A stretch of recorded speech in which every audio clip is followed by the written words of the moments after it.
Hello friends, again I'm Deepak Singhal, and here we are going to be discussing something about time management today. The successful person uses time management. It's been my observation that most people get ahead during the time that others waste. Most time is wasted not in hours but in minutes. A bucket with a small hole in the bottom gets just as empty as a bucket that is deliberately emptied. Imagine that you used a bank that credited your account each morning with $86,400. During the course of the day, you were free to use as much or as little of the money as you desired. You could use it in any way you wanted. There was just one condition. Whatever amount you failed to use could not be carried over to the next day. You could not save any of it for any reason. Whether you spend none or all of the previous day's amount, the next morning you would find another $86,400. If you found yourself in such a situation, what would you do? If you are like most people, you'd very quickly figure out a way to spend that money each day. You'd start by purchasing everything you required for your immediate needs. But if you were smart, you'd quickly figure out a way to invest that money on a daily basis so that you'd get the greatest return in the long run. Clock is ticking, my dear friends. Whether you know it or not, you face that situation every day of your life. The bank is time and you receive 86,400 seconds each day, which you can spend any way you like. And if you fail to use those seconds, they are gone forever. Successful people realize the value of time. When inventor Thomas Alva Edison was asked what the most important item in the world was, his answer was time.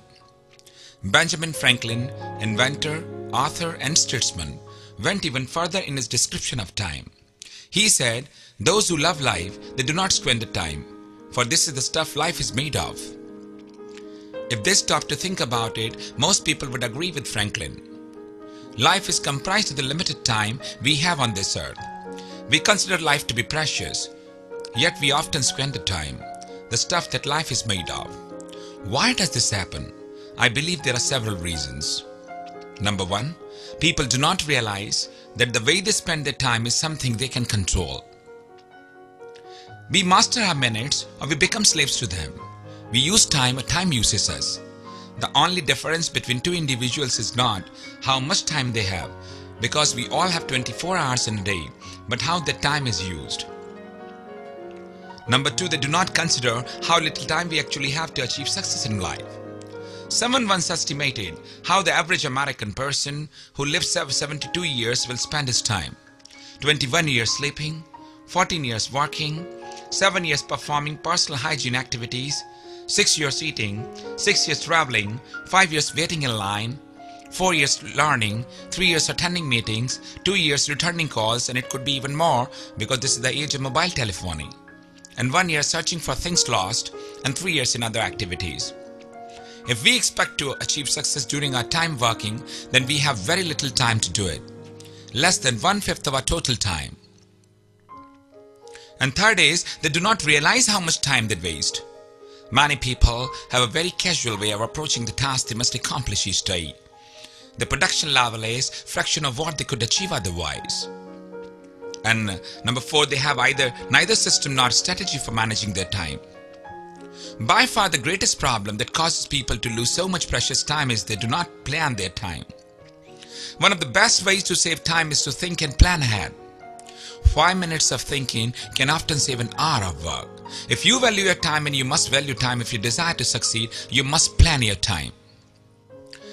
Well, ladies and gentlemen, now I'm gonna let you know something about the thieves that steal the time. One of the most important strategies for using your time wisely is to drastically reduce the time you waste. After all, you can't use what you've already lost. I recommend to all of you to take care of the minutes, for hours will be taken care of by themselves. There is no need to be worrying about hours at all. If you could take care of your minutes, then seconds and hours will be taken care of themselves. There are top time wasters, that you can control in order to increase the amount of time available to you each day. First time stealer is to be looking for things that are lost. There was a survey held It took a poll of 200 large company executives. They discovered that executives waste nearly 6 weeks a year looking for misplaced items. That means they are losing over 10% of the time each year. If you find yourself in a position that many people do, where you are continually searching for things or items you have lost, the solution is to get organized. If you can hire somebody or pay him or her to keep you organized, or you can use your members of family also to your convenience. But even if you are not in a position to hire somebody, you must devise a system to keep yourself from wasting time searching for things you need. One of the best rules of thumb is to throw away anything you don't need and file everything you don't throw away. I've been filing information under a simple subject heading for over 30 years, and I can place my hands on just about any piece of material I have in a matter of minutes. Try it, it can work for you too. हम जब कोई चीज खो देते हैं तो we just flip our temper. दूसरों को blame करते हैं, accuse करते हैं, मैंने यही रखा था, कहाँ गया? And that's been there because we are very good at shifting our responsibility to others. We always pass the buck. But my dear friends, this is not going to work out this way. Second point is laziness. Time management is self-management. Many people have a difficult time getting themselves moving in a positive direction every day. For some it is a motivational problem, for some it is a discipline problem, others simply have a temperament that causes them to lay back rather than move forward. Others have trouble keeping track of what they need to do and when they need to do it. If laziness is your problem, I let you know the structure to help you succeed. There are several suggestions. First, you have to use a planner. If you can keep track of what you have to do and what you need to do, use a tool that will help you record all the information in an organized fashion in one place. You can use day timers, you can use day runners. And if you use a computer machine, I would suggest you to prepare a sheet in the Excel.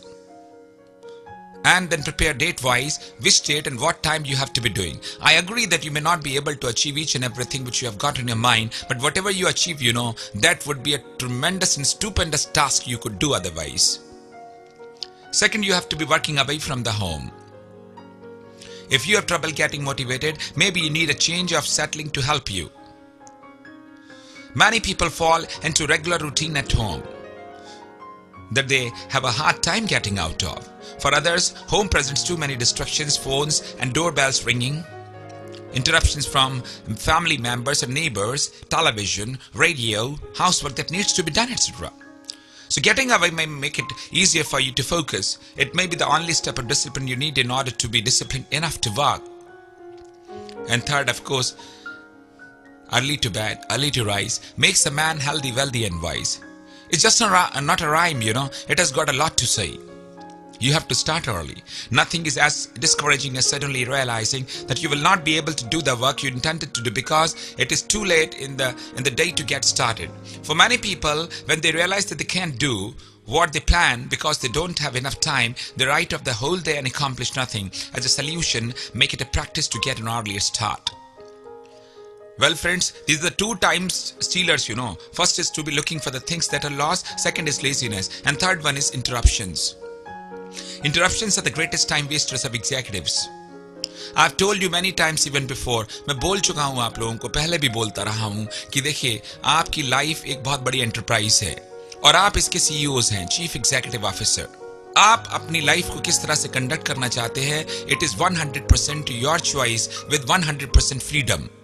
And if you don't want to, it is again your choice. Either you just want to see yourself at the top or you want to be seeing the people at the top from the bottom. One of the reasons they are so time consuming is what they not only take up the time of the actual interruption, but they also cause the person being interrupted to take time to refocus and regroup so that they can continue where they left off. The person who doesn't need a few minutes to find his place and regain his train of thoughts is rare. आप किसी चीज को करने लगे और अगर आप छोटे ब्लॉक्स में करते हैं तो दोबारा आपको सेटल डाउन होना पड़ेगा, फिर रीफोकस और रीग्रुप करने में टाइम बहुत निकल जाता है दोस्त.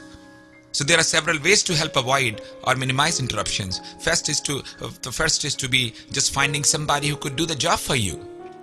Your younger brother or sister, elder brother or sister, your parents, or anybody who is at your help, your professional assistants could also be there.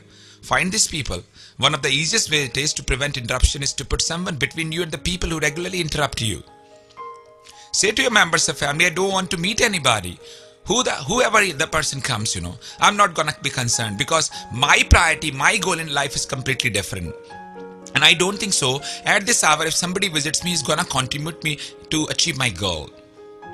If you control the times when people visit, you won't waste any time in getting refocused on a task. If you choose to do this, however, you must provide times when you are totally accessible so that people you work with don't feel excluded and resentful. And then you have to learn to work in blocks of time. When you are involved in work that takes a lot of concentration, learn to work in large blocks of time, as much as 4 to 6 hours at a time. Do this for the same reason that you avoid interruptions. You'll not lose time trying to refocus. In addition, when you work in blocks of time, you'll find that you build momentum and you're able to accomplish more work in a shorter period of time. You'll have to make specific arrangements in order to get that much time to yourself. It won't just happen by itself. You may even have to find a special out of the place in order to work without being bothered. And next is to be building your office to avoid distractions or the study. If you can have any control over how your office is designed or built, your study is designed or built, make it so you have control over when you'll see people. For example, don't set up your study or office so that people passing by you can see you through a door or window and begin talking to you without an invitation. If you can, situate your office so that you can exit or go to the bathroom without having to see people. You'll want to do this because whenever you do see people, you'll want to be friendly and kind. If you are late of an appointment, and if you're trying to get home to spend some time with your spouse or children or the other members of family, you don't want to be delayed 30 minutes talking with someone. And then you have to change the way you use your telephone too. Rather than using their telephones as helpful tools, many people become slave to their telephones. One of the ways to avoid this is to prevent your calls from ringing directly into your office. You'll want to do this for the same reason that you don't allow people to repeatedly interrupt you while you're working. In addition, set aside a particular time during the day to answer calls. Remember, your telephone is there for your convenience, not vice versa. And then you have to learn to work early in the morning. I have found that I have fewer interruption and distraction when I walk early in the morning. In fact, it is a part of my profession. I'm a teacher. I'm a trainer, so I have to get up at 5 o'clock in the morning. If there is any way you can arrange to work early, you'll find that it gives you a positive jump on the day and it will increase the time you have to work. Well friends, these are the three time stealers, and the fourth one is to be trying to carry the load by yourself. The single greatest source that each of us has to increase our productivities are the people. Despite this fact, many people try to carry the entire workload they have by themselves. The solution is delegation and empowerment. Delegation is the ability to recognize the special abilities and limitations of others, combined with the ability to fit each person into the job where he or she will do the best. Empowerment is the act of giving people what they need in order to accomplish their goals. When you can delegate to others and empower them to succeed, everybody wins. And then, of course, one of the most important points, unexpected delays or time opportunities. How many times have you found yourself delayed unexpectedly with nothing to do? Once you get in that kind of position, there is little you can do but wait. It's one of the most frustrating and time-wasting situations I know. The only way to avoid situations like those is to plan ahead. Whenever I travel, I take work with me. When I'm flying, I don't get angry when there is an unexpectedly over an hour and a half. We are well expecting all these things to happen to us in India. Instead, I open up my briefcase and I walk. I never take a trip without taking a load of work with me, more than I could do if I had a dozen delays. Sometimes I would find my members of family objecting to me. Then why do you do all these things? When you are going for holidays, then you must be keeping your mind off the load of the work. But what I believe is that sometimes you have planned the things to be holidaying, but the people won't allow you to do the same. Therefore, you must be having the liberty to be carrying certain load with yourself so that you could make the best use of the time you've got at your availability. I don't even want to get caught empty-handed. When I travel around town, I take work with me too. My father, who was a very hard-working person, taught me, when I was a teenager, to always keep a book in the glove compartment. That way, even if I'm stuck in traffic, I'll not have wasted in time there. I also use my tape deck in my car all the time. I have got my DVDs and CDs recorded, and of course I would listen to them myself. I always have dozens of tapes with me, dozens of CDs with me that I listen to while I drive. I also have a phone and small tape recorders in the car with me. Whenever something comes to my mind, I would simply record it. And at night, I would just record it and everything on a piece of paper and put it in my computer and decide when and what I have to do. I can return calls while driving home, though I would avoid because it's not suggestible. But if it is an urgency, I would definitely do it. Or I can dictate a letter or record an idea that I might otherwise lose. So be prepared and make the best use of the unexpected delays. You can turn lost time into productive time. Most people get ahead during the time that others waste. देखिए जब बाकी लोग time waste कर रहे होते हैं तो कुछ लोग ऐसे हैं जो उस time में आगे निकल रहे होते हैं. Choice is yours, gentlemen. And then one more important point, that is to be regretting and daydreaming. Sheikh Chilli हमारे mythological stories में आता है. वो बहुत ज्यादा रिग्रेट करता है, बहुत ज्यादा डेड्रीम करता है. Make it sure you're not the one. I once saw a picture done by an artist that portrayed a busy street filled with fast-moving vehicles and eager-faced man. Amid the busy movement was a stooped man with a despairing attitude. He was traveling in the opposite direction. Under the picture of lonely man were the words, "Looking for yesterday." Many people are like that stooped man. They expend energy thinking about and regretting the mistakes they have made or opportunities they have missed in the past. Or they daydream about the future. Both of these preoccupations are the time wasters. Do not look back and do not dream about the future. It will neither give you back the past nor satisfy your daydreams. Your duty, your reward, your destiny are here and now. So every moment you waste in preoccupation is a moment you steal from productivity. Learn from your mistakes, but quickly move on. Time has come. And instead of daydreaming, work forward the fulfillment of your dreams and goals.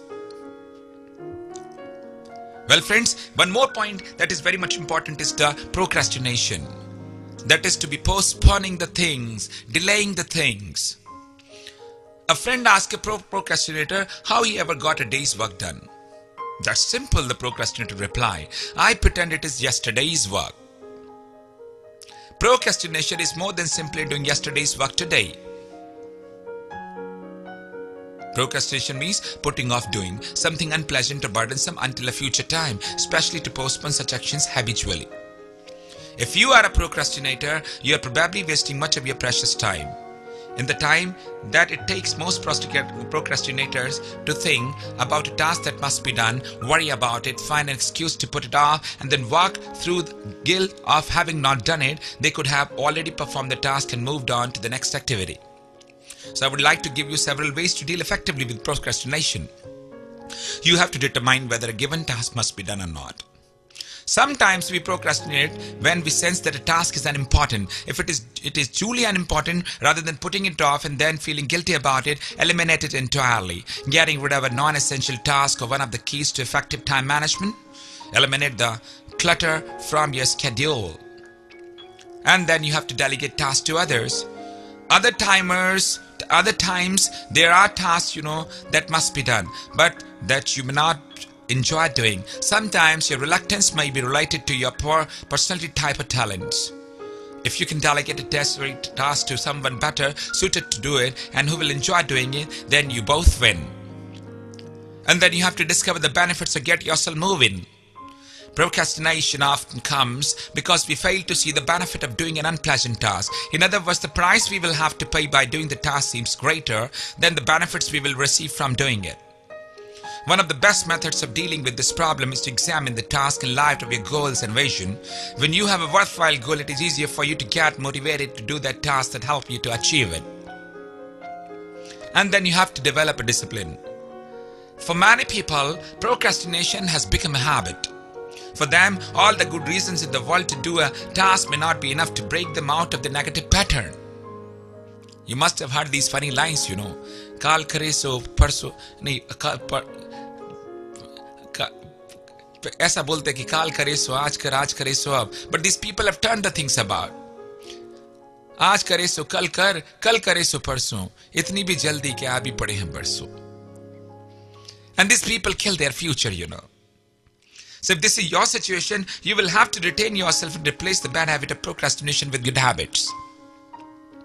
Whenever you find yourself wanting to procrastinate, stop and determine what course of action you are going to take, and then ask yourself one more question. When is the soonest I can get this done?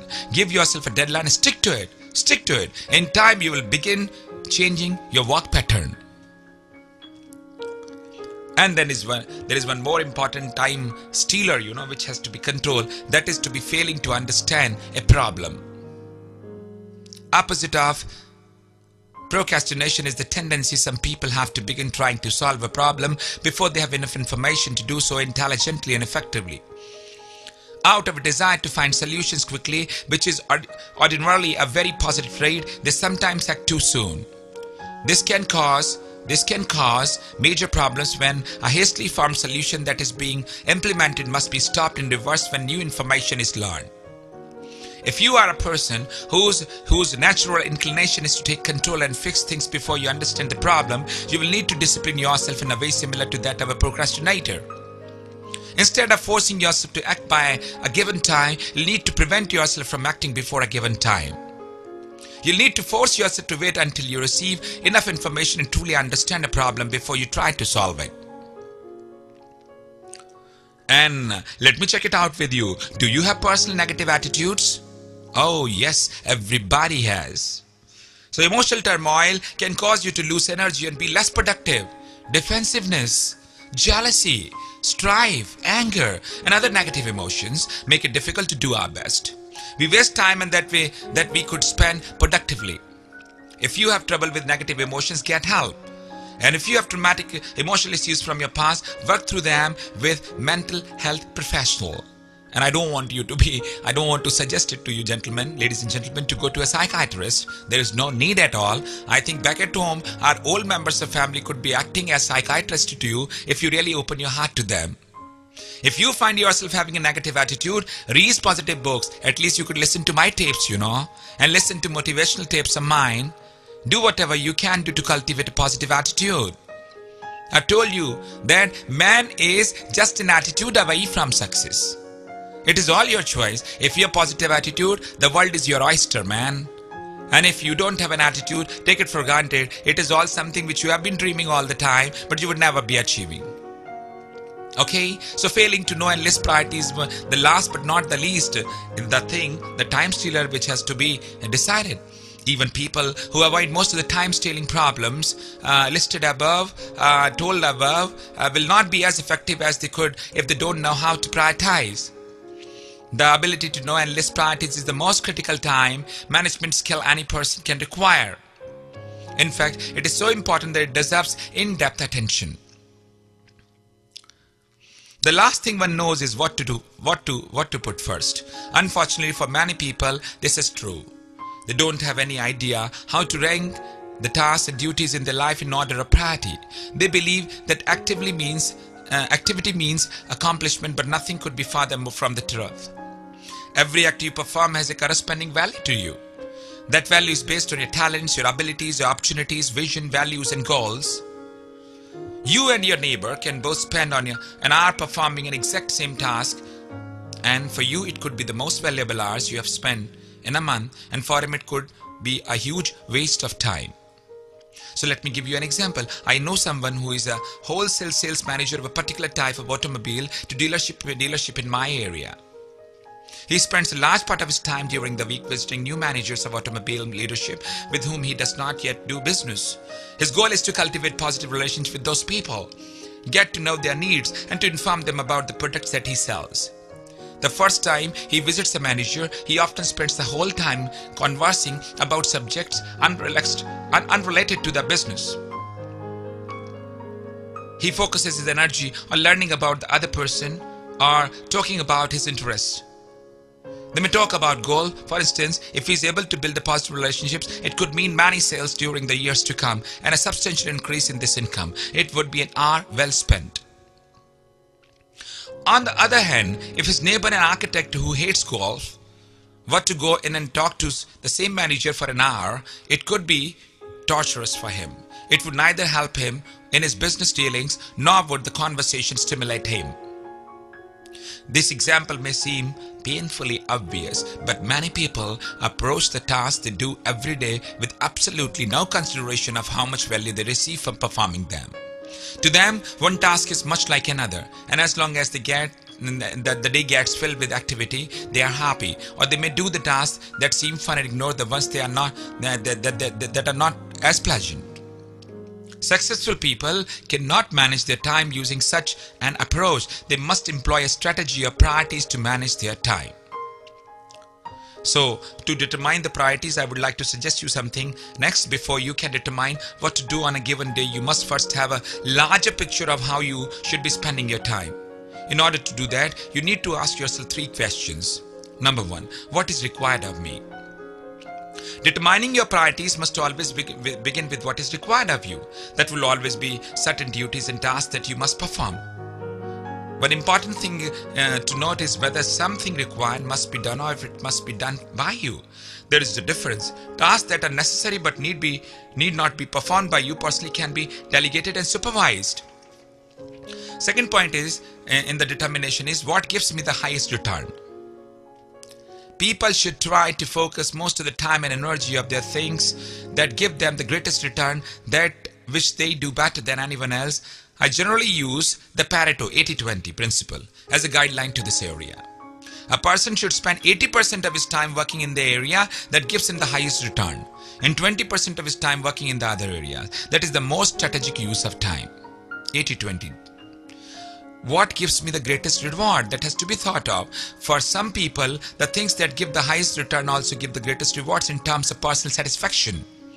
But that is not always the case. No matter what your situation is, you need to spend time working in areas that reward you, that give you joy. By doing that, you'll be able to remain motivated because your work will continue to be fun.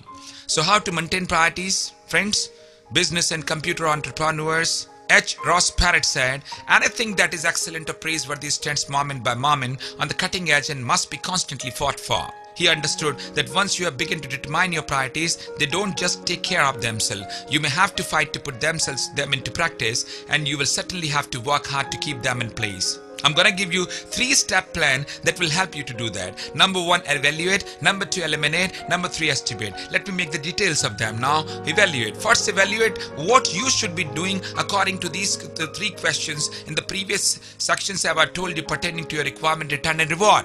And second, you have to eliminate. Eliminate any task that you do not need to do. Delegate any task that must be done but that can be done by someone else. And for that reason, keep a file folder for every key person who works for me, to whom I regularly delegate responsibilities. As I identify tasks that I would like to give them, I place the items in the files. Then, when I see them, I simply give them the contents of the file and explain the items that are not self-explanatory. And third is to estimate, that is to write down the tasks that must be done in order for you to accomplish your goals. Include information concerning how long it will take you to complete tasks and who is available to help you succeed. And then how to act on your priorities. Then once you have determined what should be done, you must act according to those priorities. Most people order this work according to the pressure they feel rather than the priorities they have. They are reactive instead of proactive. Successful people can't afford to work that way. Therefore, it's very important that you have to be a bit proactive. You have to be thinking of that. So, for this reason, ladies and gentlemen, I would like to tell you that we have got so many resources at our disposal, but the biggest resource is time. Do understand the value of time, because life is comprising of time only. If we have got good time, it means we have got greater time to spend on this planet. If God were the origin of our life and we were the guest on this planet, and if this planet were a sort of island where we would have the picnic time, then why should we not be prolonging it at our disposal by making the best use of each and every second we have got at our disposal to our convenience and pleasure? Well, I wish you all the best, and I just wish you a very, very happy and fabulous time in your career and progress, and let your ambitions be coming true, and let you be recognized the ultimate fact of life. The time is the most precious thing we have got at our disposal, and 100% freedom which comes along with it to use it the way we want. Thank you very much. All the best.